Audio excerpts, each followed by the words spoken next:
Hello and welcome to season 3 of the ESG is Me podcast. My name is Kate Kerrane and I'm going to be your host for the season. Today we're going to be exploring the E, so environment of ESG. We're working on something within H&MV at the moment and it will be launching out soon. So it's a carbon calculator which is bespoke to the substations themselves. We want to work with companies who are making a difference in this space. We want to understand what is our company doing to contribute to net zero and carbon reduction. You see that in the cost of installation. You've seen the levelized cost of electricity from renewables go down. Again, getting back to that point of innovation. Two guests joining me here today. We have Duggan and John MacNamara. I'll let you guys introduce yourselves. Super. Thanks, Kate. Delighted to be here. John MacNamara. I'm looking after corporate sustainability with Bord and Móna. I suppose background in the power gen side for a couple of years on the markets, on the regulatory side, on the policy piece, and also prior to that in the sort of broader environmental scape. So delighted to be working in sort of Bord and Móna at that sort of intersection between policy, regulation, and development and the delivery of infrastructure. So it's a piece where all those various aspects come together and ensure that no 2 days are the same, including the podcasts, things like that. Yeah, absolutely. Brilliant. Just glad to have you here today. And then Derek. Yeah, Derek Duggan, European Business Development Director for H&MV for Renewables and Utilities. Equally delighted to be here as well and looking forward to the discussion. My background, I'm an electrical engineer, although I haven't done any pure engineering for about 20 years. I've been mainly on the business development, sales and general management role. I joined H&MV almost over a year ago now, which was incredible. I can't believe it's gone so fast. And before that, I worked in ABB or ABB related companies for about 30 years. Brilliant. Yeah, no, got a great wealth of experience with us here today. So yeah, I'm looking forward to getting in and discussing about renewables and a low carbon future. Great stuff. Absolutely. Obviously, we're talking about decarbonisation and within the business that we are of building substations and connecting the renewables onto the grid. We talk about the decarbonisation of the actual building of the substations themselves. And obviously, one of the gases that we do use within the substation is SF6, which is 23,500 times more potent than carbon dioxide. Derek, in terms of, I suppose, the transition and the move away from that, what are we seeing within within our industry to look at alternatives? Yeah, well, I mean, the regulations around SF6 are coming into force progressively over the next, well, from 2028 really on to 2032. As you rightly point out, SF6 is a very serious greenhouse gas that we need to remove from the switchgear, which are a fundamental part of substations. So they're going to be phased out, starting at 110 kV voltage level from 2028 up to 400 kV at 2032 in the European Union, but also in adjacent countries like the UK, they're following suit as well. So we're really starting to see that now hit home in terms of the substations that we're either bidding or starting to build. So that would be a significant, reduction in terms of our carbon footprint when that SF6 gas is removed from the switchgear. And there's, the technology around that has been developed. I know from the OEMs. I mean, they started probably 15 years ago in really the research and development around that to get to the stage where it's now feasible to be used in our transmission substations and beyond. Okay, so I'm assuming with that target of the 2032, that's kind of the hard stop, I guess, is it? That's the hard stop as it stands at the moment. I was reading actually a couple of weeks ago that there is some pushback from certain countries within the EU about those dates, but I don't think it's going to go anywhere. I think they're more or less set in stone, and that's going to happen. Yeah. It's a good transition in terms of the decarbonisation piece as well. And then it's pretty fundamental. It's probably the biggest thing that we can do in our industry. I know. We have a lot of other things that we do when we're in our construction activities. Of course. To reduce embedded carbon, but like the removal of SF6 is, is key, is fundamental. Yeah, I know when I'm doing the carbon footprint analysis at the end of the year, that's the ones I've all the way up. And I suppose as a consumer of your goods and services, there's an onus on the developer, maybe, the ownership of the great assets and things like that, but certainly the procuring of them in the first instance. When we look at our emissions and look into our scope 3 emissions, there's that link in there where we can identify that as well on our inventory, albeit on a scope 3, which should be sort of us putting pressure on our supply chain. And I think that's where the policy piece and the more general sustainability piece has added benefits to the whole of the supply chain, and then that societal desire for decarbonisation. Admittedly, it's SF6 or whatever like that, but still greenhouse gases in that sense, the reduction of greenhouse gases. Absolutely. And I think when we're talking about a low carbon economy and moving to that, the one word that always pops up around there is scope 3 and the supply chain. And I think as well, it's ensuring as well that when we're working with our supply chain and us being part of your supply chain, that we're all working and communicating together. And I think with that partnership and moving towards the low carbon economy, that's absolutely essential to drive any sort of change. And I think the important thing about scope 3, it's not the numbers, because the numbers by definition will be wrong. No, unlike a scope 1 or a scope 2, there's too many variables. It's about the trend. It's about the initiatives that you're taking and working with partners who are doing things. Yes, it can be quantified. There'll be error bars on it, but the number isn't important. It's the direction of travel. From getting SF6 out of the insulators or the switchgear to sort of more benign insulators. That's the important piece, and working with suppliers across that value chain. Yeah, absolutely. And I think on the supply chain piece as well, looking at, I guess, the different products or the different variants of materials, like we're seeing great innovations when it comes to steel, green steel, different variations of concrete, seeing lower carbon concrete.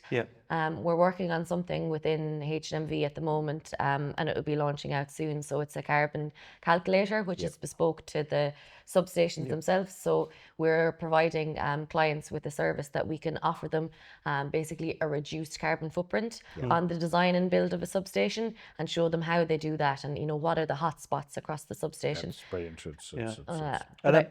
It really helps to kind of improve that collaboration between ourselves and clients, that we can actually do that during the design, and we can these are actions that we can take to reduce our embedded carbon and get the buy-in from both parties to say that we want to do that and move forward. The only thing I would say is that we have to do that, but also make sure that the supply chain is able to scale up as well. 100%, I mean, if we look at previous eras, and I'm probably going back to the 70s. I don't remember. I'm not that old, but I mean, there was the oil crisis. The oil crisis in the 70s because which was generated because lack of fossil fuel supply. But I think now what a bigger threat at the moment to us is supply chain scalability. We have geopolitical shocks like the Ukraine war, for example, we went through a couple of years ago, which was severely impacted on, and is still impacting on supply chain to a certain extent. If the supply chain isn't able to scale up, because Ireland has massive ambitions, Germany has massive ambitions in terms of their targets, every country most countries in the world have massive targets. But if the supply chain can't keep up to meet those demands, we're going to come to a crunch point. So yes, we have to just bring the supply chain with us in terms of decarbonising from end to end, but we also must ensure that the capacity of the supply chain also continues to scale up as we do that. I think there's one policy piece, and maybe you're at the coalface on the commercial side. On the policy piece there, it's very important that supply chain is looking to the policymakers, to the legislators, and they're going, right, we're hearing this from the market. Is there going to be a policy change? And in fairness to the European Union, and particularly Ireland in particular, it hasn't reneged on the target. It might have been slow delivering them, but there has been stability in those targets there.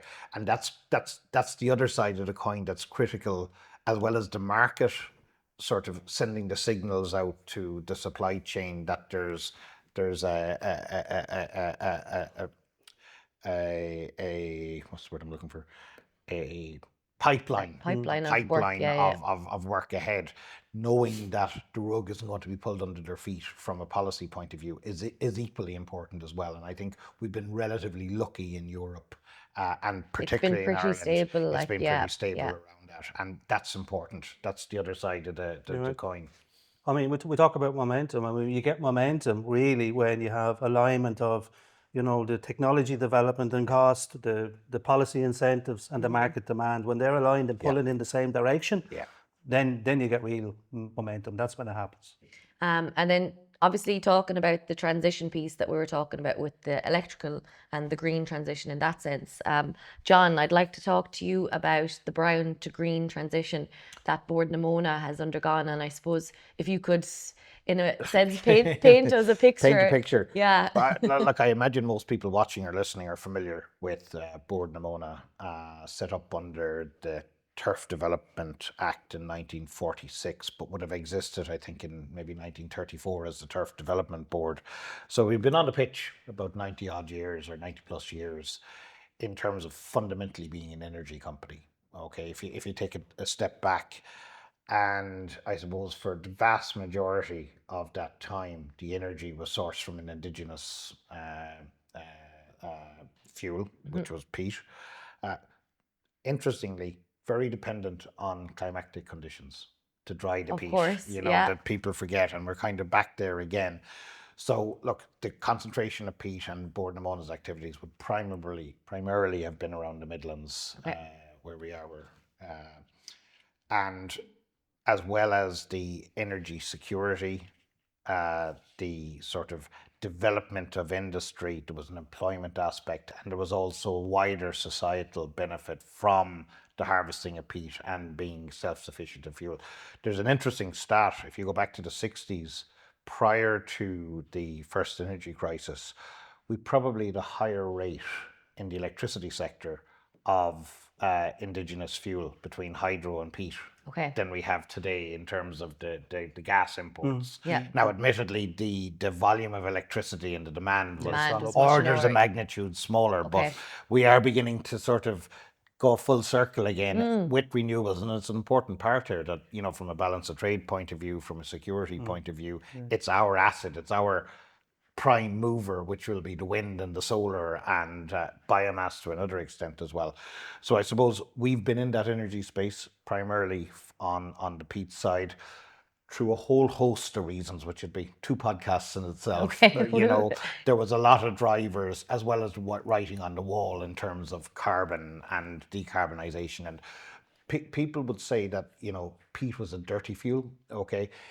That's a little harsh now, not a revisionist, okay, but it was a little harsh. It had a massive carbon footprint, okay, but it didn't have the heavy metals that you'd have with coal or the mercuries and things like that. It was actually, from an air quality point of view, it was a relatively clean fuel relative to what the EPA might license a coal plant against. And I guess it was here instead of being transported in Here as well. being transported in, so those sort of things there. So, but back 2018, 2019, the writing was on the wall, and the decision was made to basically cease peat harvesting, and then the last morsel of peat that would have been used in our fleet for the production of energy, because don't forget we would have used peat on the briquettes. If you have any of their collector's item at the moment, we would have used them for horticultural purposes as well, for the growing media.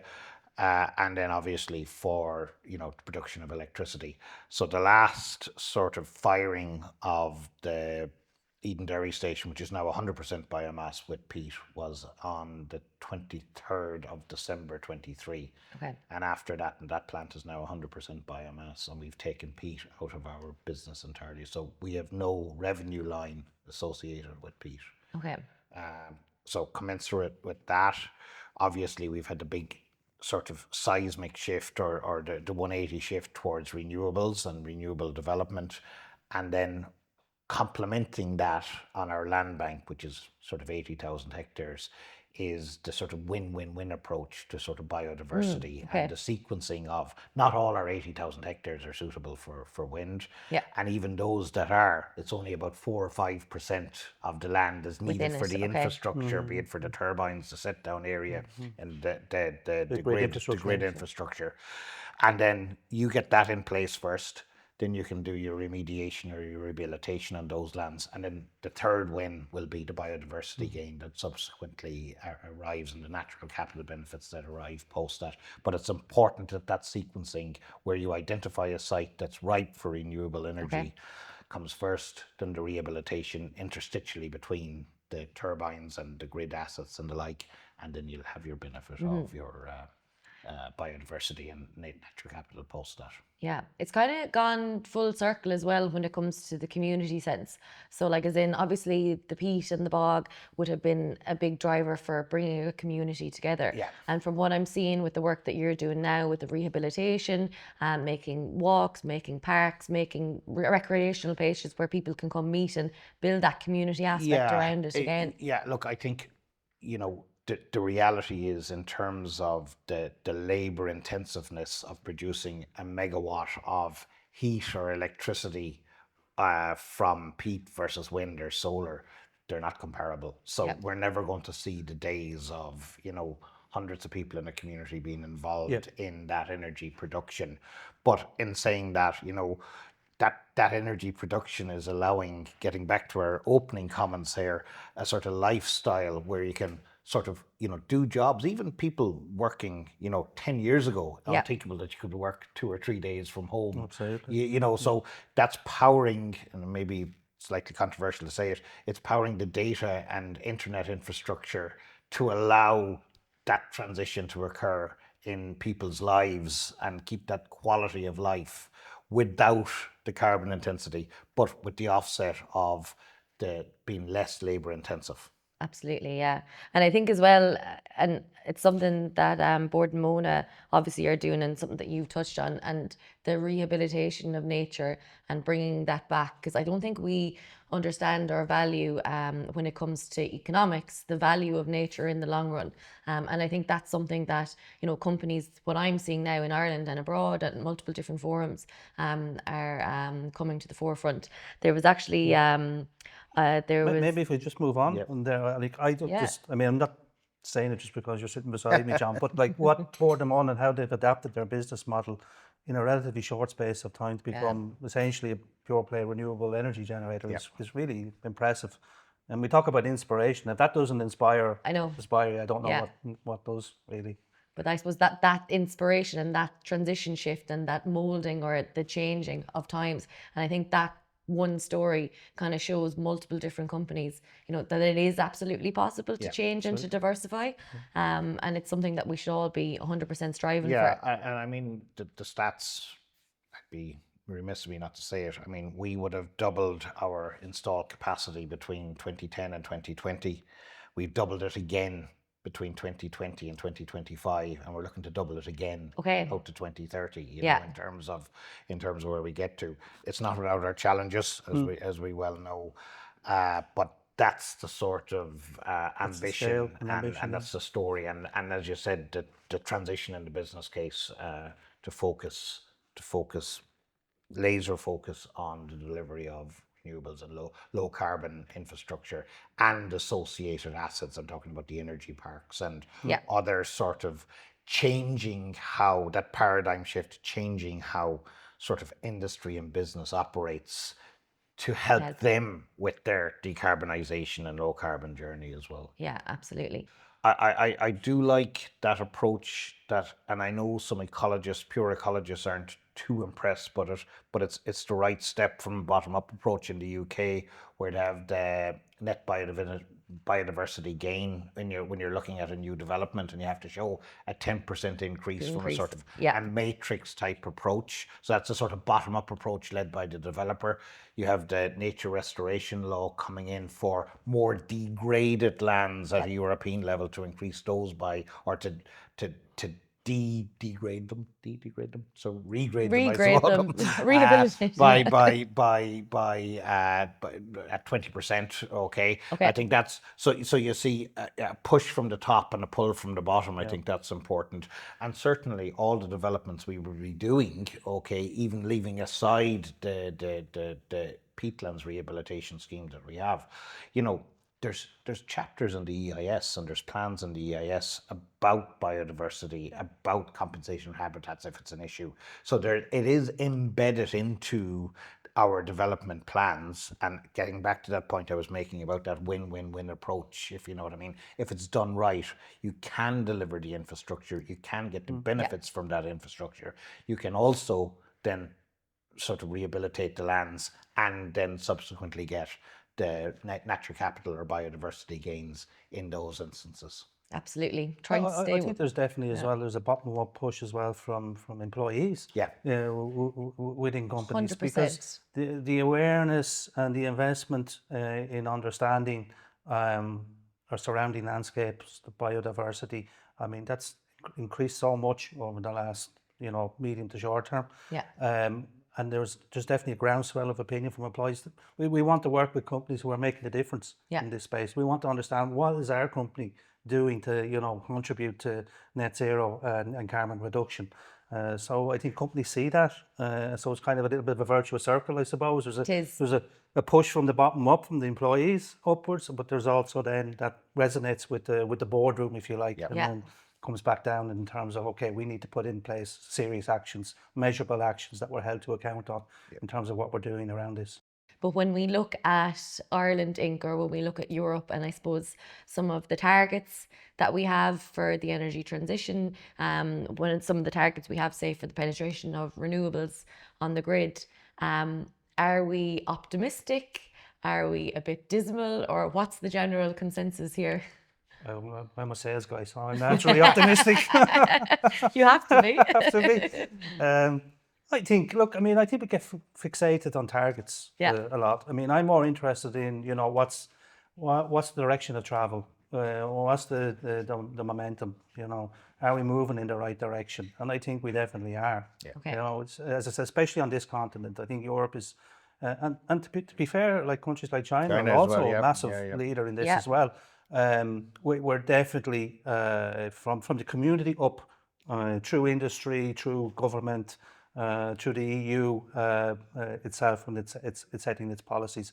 We're invested in this now, and it's not going to change. We're not going to go back. Okay. And as I said, it makes complete economic sense to do this as well, because it's bringing highly skilled jobs to Europe. I mean, and we need that. We need that for our people. So I'm very optimistic. Okay, we might miss the target in 2030, but if we get there in 2031 or 2032, we get there. We get there. The end point is what we should be focusing on, I think, rather than investing so much. Targets are important. I'm not saying that they're not, and we should strive to reach them. But if we're doing things in the right way, and we're embedding this in our society, I think that's the important point. You're right. Are we going to hit what's been set out for 2030? No, and there's a load of reasons for that, and we may discuss that later. But the important part is that there's targets that are driving it. I mean, I imagine Derek's team has targets that are stretch targets. If you don't have a target, you're just going to be treading water. If you don't have something, you don't have a business, you don't have that momentum. So it's disappointing that the targets aren't being met. But if you take a step back, I mean, they were Herculean targets that were originally set out there, in terms of that, getting away from 130, 140 years of an economy driven by combustion to decarbonize one it's a massive change. And I think, we're maybe behind, and there's a whole host of reasons for that, but it's not the end of the world if it's a couple of years late. Okay, there's a climate crisis. We are seeing this summer in particular a lot of impacts on it, but it's still the direction of travel. It's that point that it won't be uniform. No country is uniformly brilliant at everything. I mean, if you look at renewable generation, in this country we've done a fantastic job with onshore wind. Yeah. In the UK and the Netherlands, they've done a fantastic job on offshore wind. Yep. You know, there's an energy storage boom at the moment in Mm-hmm. Germany. Yeah. So we can see or take bits from different countries. If you look at transportation, you know, you probably look at somewhere like Norway, for example. Yeah. I think it's over 80% of Yeah. new cars are EVs, or you know, the Netherlands. Look at the cycling infrastructure in the Yeah. Netherlands. So we can take bits and pieces from all different countries. Nobody's uniformly doing everything brilliantly, but what they are doing is making the combined concerted effort Effort together, yeah. to get together to And get there. it's your classic, in some respects, market economics. You work with your advantage that you have. You know, we had an course. advantage in onshore wind. You know, the Dutch have the flat countryside, so their cycling infrastructure is going to be, you know. So again, you know, it with the proper incentives, with the proper structures, markets and consumers can deliver for the transition. Yeah, absolutely. And even in terms of wins in Ireland Inc., I guess you could say, 166% increase in solar in just a couple of years. Yeah. As of the 8th of August, I know there was Airgrid released their percentages of the grid. So we've 0% of coal. Cool. Yeah. So that's a good And zero transition peat. piece. Zero peat. Yeah. Thank you very much. Yeah. But all those collective, I suppose, smaller efforts are combining into actually making, say, the 2030 targets. Fair enough, some of them might not be met, but the majority is being met. And I think that's a very good thing to be kind of considered. Yeah, exactly. And if we don't meet them in 2030, we'll meet them in 2031. I mean, you know, the sooner the better, absolutely. Yeah. But it's much better than, you know, sitting on our hands and doing Yeah, nothing. you know? and but it still behoves us, Yeah. and I think Derek will say it, that there are identifiable bottlenecks that, should they be removed, we could accelerate the pace. Absolutely. Absolutely. You know, I think that's an important part. Notwithstanding the targets and where we are, we don't want to sit on our hands either. Yeah, basically the appetite is there and we can meet those targets if so required.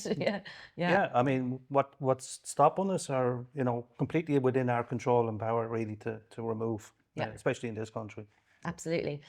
Just closing now, I suppose any final thoughts or reflections on anything that we discussed here today, or any closing statements that you'd like to, I guess, bring to the podcast? Well, I suppose from H&MV perspective, I think by 2027 we'll have connected around 12 gigawatts of renewable energy onto grids. Double In Ireland's Ireland, UK, demand. and Europe. Yeah, I mean, Yeah. so you know what we do to be able to get our customers renewable power that's generated onto the grid safely. I mean, we're a fairly vital cog in that wheel. Absolutely. You know, so that's really significant from our perspective. And I know that, you know, we're going to be really focused on continuing to do that, and develop that grid infrastructure that's needed, because honestly the energy transition is not going to happen, and we're not going to get to a fossil fuel free world unless that grid piece is there, and that's what we can, you know, deliver and play our part in doing that. Absolutely. John? And look, you know, it's two sides of the one coin. If you build it, we'll come. You know, if the grid is there, or maybe in parallel, we'll the criticality of the grid, and to an equal extent, the planning environment that allows the delivery, or the timely delivery of transmission assets or distribution assets, as well as the generation assets, is going to be critical. Like I said, our ambition is to get up to 2 gigawatts on the bars by 2030, and out to 3 gigawatts by 2035. That's what we want to be doing here, you know, onshore, you know, and it is possible. And as I said, then you get the additional benefits of sort of industrial policy, where you can sort of build eco energy clusters around Yes. both the generation technology and the backbone of grid that allows those large energy users, not just in the ICT space, but the pharma space or the agri-food space as well, to come in and get the benefits associated with clean Generation there. low carbon generation, that you're not sort of transporting halfway across the country, you know, where you can get that benefit. Correct, yeah. And things like, I mean, they've just recently issued a draft private wire policy, you know. Yeah. If that comes into force with the legislation around that, that will give a boost to hybrid generation, exactly. for example. You know, and that's really important. And, you know, John has mentioned planning. I mean, for me, I mean, you have a fundamental right to object because we live in a democracy. That's perfect, and it shouldn't be challenged. That should be there. But in planning appeals and judicial reviews, we've got to get quicker. I mean, they just take far, far too long, and that has to be speeded up. And I'm sure John's been at the coalface on some of those issues. Yeah, Heat faces. Heat Something we faces. wish you could decarbonise there, or take the coal out of Exactly. There you But go. Yeah. on the grid, I mean, the PR6, which will be the next price review covering air grid and ESB. I mean, the investment is massive. It's trebled from PR5. So the grid capacity is going to be built. It's going to get there. Yeah, so thanks so much. It's evident, I think we've gone through quite a lot today, but you were talking about your wins. I think we've multiple wins on the investments there, the drive and the opportunity is there. I guess the skills and I suppose trying to attract people. It's an exciting industry to be in, and it's definitely one that's going to, I suppose, explode and get bigger and even better and more efficient as well. And then obviously the recognition of biodiversity and having that connection back to nature, I think, which is so important as well. As business drives, we're also making sure that it's done so, I guess, with the ESG principles in mind. So yeah, thank you so much for today. Pleasure. Thank you very much. Enjoyed the Thank you, discussion. Kate. Thanks. Thanks, John.